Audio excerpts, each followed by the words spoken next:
Thank you. Thank you so much, Secretary General. Great speech, if I may say. We don't have a lot of time. We have approximately, because Secretary General has an important follow-on meeting, we have approximately 20 minutes.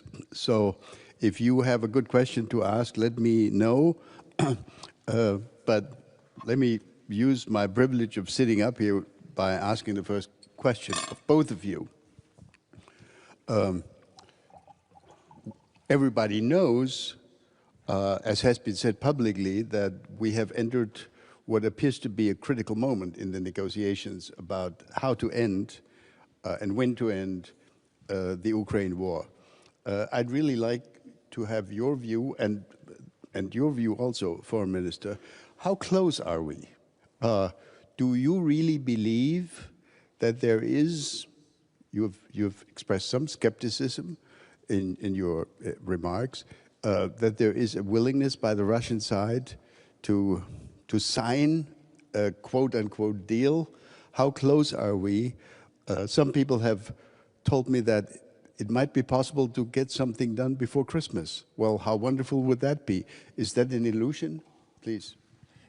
It's difficult to say, that's the honest answer. And I can only say that President Trump, the Americans, are working tirelessly to get this done. And I really want to commend them for that. And Germany and France and United Kingdom, Poland, Italy, and the other European allies and Canada are helping, and the Netherlands to support wherever they can the peace effort. And of course, there are various elements. One is, how do you reconstruct Ukraine? There was some news yesterday that progress is being made there. We know that it will be crucial after a long-term ceasefire / a peace deal that the Russians will never ever try again to attack Ukraine. So there have to be security guarantees in place of such a quality and level that Putin knows if he tries again, the reaction will be devastating.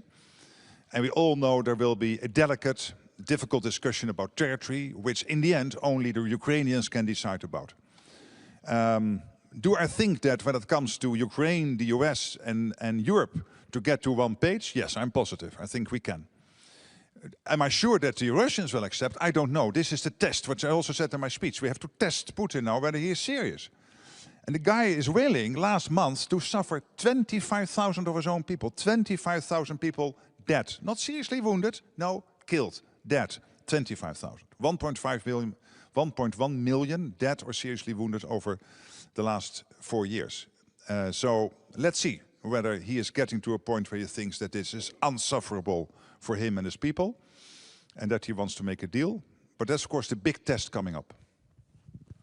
I would only add 2 points. The first one is we will only get Putin to that very point if it is absolutely clear that we as Europeans, and of course the United States as well, are with the Ukraine, will support Ukraine, that we will be able, especially in the European Council in the next week, to make it possible to make use of the Russian sovereign assets. That's where the German government is working for. This is a proposal of Chancellor Merz. And we are slightly optimistic to get it through. This is absolutely our target. And Putin has to know, whatever happens, he may be ready for an agreement or not. We will be supporting Ukraine, defending the sovereignty of Ukraine, and be with the people there. Secondly, of course, everybody would expect, Ambassador, to have an agreement before Christmas. That would be really great, the best Christmas gift for everybody, especially for the suffering people in Ukraine. But it has to be a sustainable solution. So if you look back into German history, it's always not so easy to compare the very historical situation. But we know from the situation after the Second World War, how it was ended, with, of course, the military saying, okay, the weak politicians agreed to a peace treaty, which was not necessary at that very point. And that was always a burden for the Weimar Republic here in Germany. So we have to have that in mind, and that was also a point I made in Beijing with my colleague Wang Yi in these days, because he also asked me, Why not making an agreement? Why not handing over Donetsk to Russia? We, as Europeans, know what it means to have a peace deal which is acceptable and bearable for the people in Ukraine, and which, in a way, also is part of the guarantees we all need for the future, not to be faced with a new Russian aggression in the future.